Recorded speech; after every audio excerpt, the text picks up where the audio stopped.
तो दूसरी बात यह है कि जब भी आप एक इन्वर्टर की सिलेक्शन करते हैं तो आपका इन्वर्टर जो है वो IP65 होना चाहिए, मतलब कि उसको किसी भी साइड से जो है वो बारिश,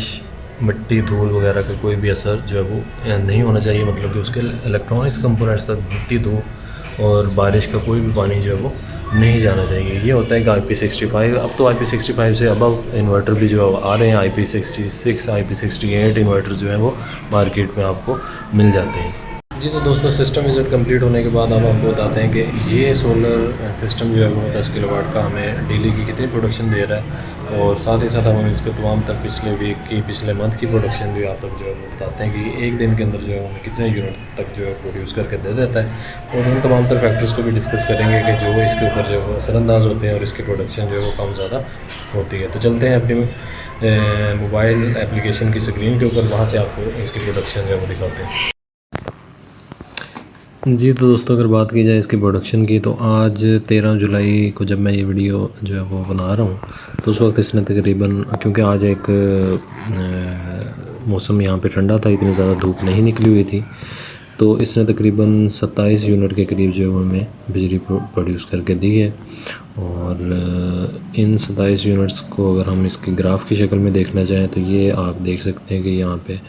इसका जो ये ग्राफ ऊपर नीचे जा रहा है, ये धूप की कम ज़्यादा होने की वजह से जो ऊपर नीचे जो है वो जा रहा है। कभी धूप कम हो रही थी, कभी ज़्यादा हो रही थी, उसकी वजह से ये आपको स्क्रीन के ऊपर इसका ग्राफ नज़र आ रहा है। अगर हम 12 जुलाई की बात करें तो उसका ग्राफ कुछ इस तरह से था, क्योंकि यहाँ पे धूप जो है वो तकरीबन सारा दिन ठीक से चमकती रही थी, इसलिए इसका ग्राफ जो है वो ज़्यादा स्मूथर है एज़ कम्पेयर टू कि आप 13 तारीख़ को जो है वो चेक करें। अगर हम इसकी प्रोडक्शन की, पिछले दिनों की प्रोडक्शन की बात करें तो ये आप देख सकते हैं कि यहाँ पे इसने 12 तारीख़ को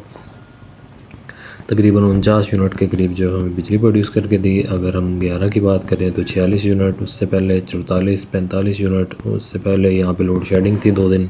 तो इसने तकरीबन 35 यूनिट प्रोड्यूस करके दी। उससे पहले 47 यूनिट, मतलब कि अगर ओवरऑल बात की जाए तो 40, 42, 45 की रेंज तक जो है ये अमूमन हमें बिजली प्रोड्यूस करके दे रहा होता है। अगर एक मंथली प्रोडक्शन का ग्राफ चेक करना चाहें तो वो भी हम यहाँ से इसको ईज़िली चेक कर सकते हैं। जी, तो अगर हम जून के महीने की बात करें तो उसने तकरीबन 1260 यूनिट के करीब, मतलब कि 1.26 मेगावाट बिजली जो है प्रोड्यूस करके दी थी।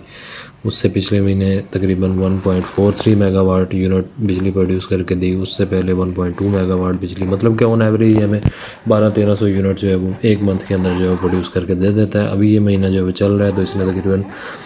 0.5 मेगावाट, मतलब कि 500 यूनिट्स के करीब जो अभी तक बिजली जो है प्रोड्यूस कर दी है, यकम जुलाई से लेके अभी तक 13 जुलाई तक। तो अब इस हिसाब से अंदाज़ा लगा सकते हैं कि 30 जुलाई तक ये हमें कितनी बिजली प्रोड्यूस करके दे सकते हैं। तो नाज़रीन, एक 10 किलोवाट का सोलर सिस्टम जो हमें काफ़ी अच्छा जो है वो एक सपोर्ट दे रहा है, और हमें तकरीबन जब से हमने ये सिस्टम इंस्टॉल किए हमें ना होने के बराबर जो है वो बिल वापडा को देना पड़ा है।